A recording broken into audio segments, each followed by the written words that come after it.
Berikut kunci jawaban mata pelajaran Bahasa Indonesia kelas 10 halaman 124 Kurikulum Merdeka. Pada halaman 124, siswa diminta mencari ide pokok dan ide penjelas teks biografi Ki Hajar Dewantara.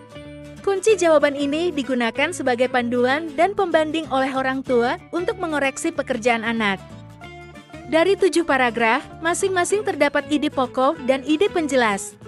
Adapun teks biografi ini tepatnya ada pada bab 5 bagian tabel 5, 2. Tentukan ide pokok dan ide penjelas dalam teks tersebut.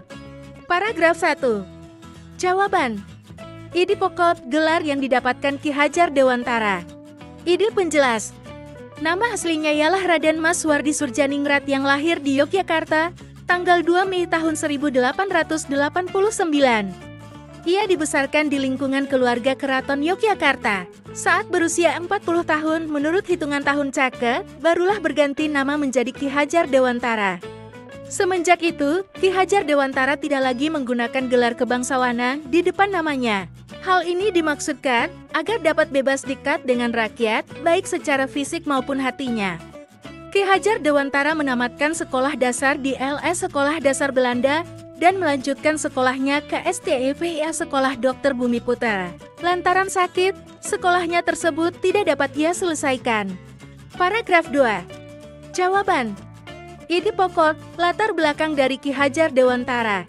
Ide penjelas. Kemampuan menulisnya terasa ketika ia bekerja sebagai wartawan di beberapa surat kabar, antara lain Sudiotomo, Medan Java, The Express, Utusan Hindia, Kaum Muda, Cahaja Timur, dan Pusara.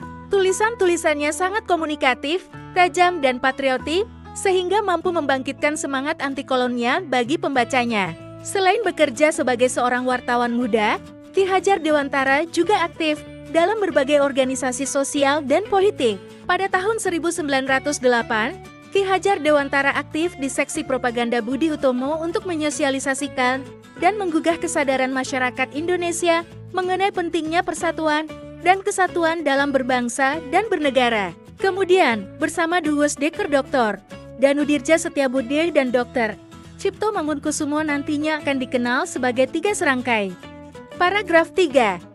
Jawaban. Ide pokok, latar belakang pendidikan dan pekerjaan dari Ki Hajar Dewantara. Ide penjelas. Kedua tulisan tersebut menjadi tulisan terkenal hingga saat ini. Paragraf 4. Ide pokok, kegiatan politik Ki Hajar Dewantara. Ide penjelas.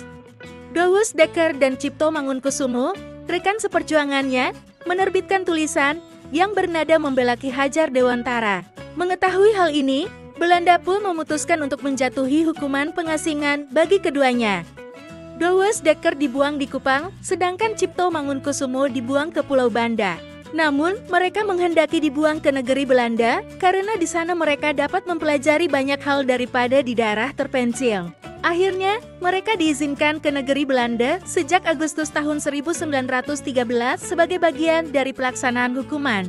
Kesempatan itu dipergunakan untuk mendalami masalah pendidikan dan pengajaran, sehingga Ki Hajar Dewantara berhasil memperoleh Europäische Akte.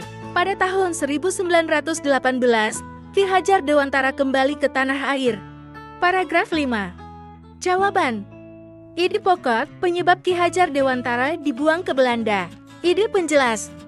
Di tanah air, Ki Hajar Dewantara semakin mencurahkan perhatiannya di bidang pendidikan sebagai bagian dari alat perjuangan meraih kemerdekaan.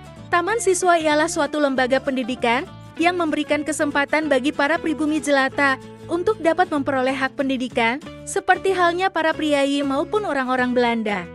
Paragraf 6. Jawaban.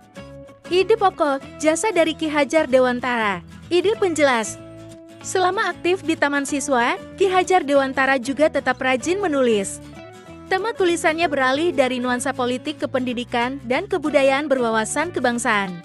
Melalui tulisan-tulisan itulah, dia berhasil meletakkan dasar-dasar pendidikan nasional bagi bangsa Indonesia. Kegiatan menulisnya ini terus berlangsung hingga zaman pendudukan Jepang.